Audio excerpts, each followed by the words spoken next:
સાંજે ફુલેકામાં ઘોડી ઉપર બેઠો ને ઘોડીએ તો મને નીચે જ પાડી નાખ્યો. તો જય દ્વારકાધીશ બધા મિત્રોને તમારું સ્વાગત છે મારા બ્રેન્ડ વ્લોગમાં. તો આપણે આજ છે રોહિત કાકાનો માંડવો. આપણે થઈ ગયા છે તૈયાર. તો ગાડી આવડી યો જાસ્મીન બેને થઈ ગયા તૈયારો. તો હાડી પહેરી બ્લેક કલરની. હવે આપણે જવાનું છે ગાડીનું થોડુંક કામ કરાવવા. પછી જઈએ તમને માંડવો બતાવું. તો પહેલાં ગાડીનું કામ કરવાનું છે. ગામમાં ગયા તો ગેરેજ બધાય બંધ છે અત્યારે. હવે મારે કામ કેમ કરવું? જો ગાડી અહીં પડી છે, આપણે આવી ગયા છે વીરમ પપ્પાને ઘરે. બાકી ગેટ બેટ હરગાવી દીધો. ગેટ હરગાવી દીધો. कैसे कैसे लोग रहते हैं यार यहाँ पर.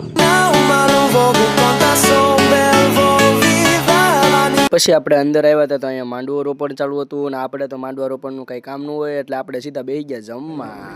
આપણે ન કહેવાય બપોર થઈ ગઈ છે ને આપણે બેસી ગયા ખાવા. હા જો આ ટણા કરતો મારે શિખરમાં સડી નાખી દીધી, માન પાડી. આ જો નીરુભાઈ બેસી ગયા. આવી ગયા છે આપણે પાછા કપડાં બદલાવીને, કેમ કે બપોર પછી જમીન સીધા હુઈ જ ગયા હતા. કેમ કે નીંદર બહુ સડી હતી. કેમ કે કાલનો અને આજનો થકો આજે વહેલો ઉઠ્યો તો હું ઉઠી ગયો હતો 5 વાગ્યાનો. એટલે આપણે કોઈ દી 5 વાગે ઉઠતા તો છીએ નહીં. આજ ઉઠી ગયા હતા. જો કપડાં બપડા બદલાવી નાખ્યા છે. પીઠી સોરવાની તૈયારી છે. ત્યાં જ જઈએ છીએ. પીળો કુર્તો પહેરી પણ ત્યાં જઈને પહેરવાનું ને પહેલેથી પહેરીને ગરમીનું કેવું. તો પછી આપણે આવી ગયા હતા માંડવે ને અહીંયા તો વરરાજાની પીઠી સોરાતી હતી. સાંજ પડી ગઈ છે અને જમવાની તૈયારી થાય છે અને આપણે અહીં ફોટા પાડવા ગયા. નીરુભાઈ જો તલવારથી ફોટા પાડે છે. હવે ભાઈ બીજો વરરાજો નીરુભાઈને બનાવવાનો લાગે.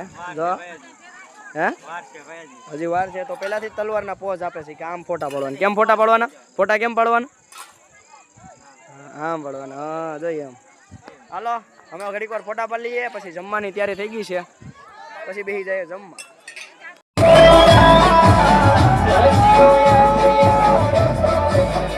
તો બસ મિત્રો આ બ્લોગ અહીંયા સુધી. મેળા બીજા બ્લોગમાં તમને મારો બ્લોગ ગમ્યો હોય તો લાઈક શેર સબસ્ક્રાઈબ. જય દ્વારકાધીશ.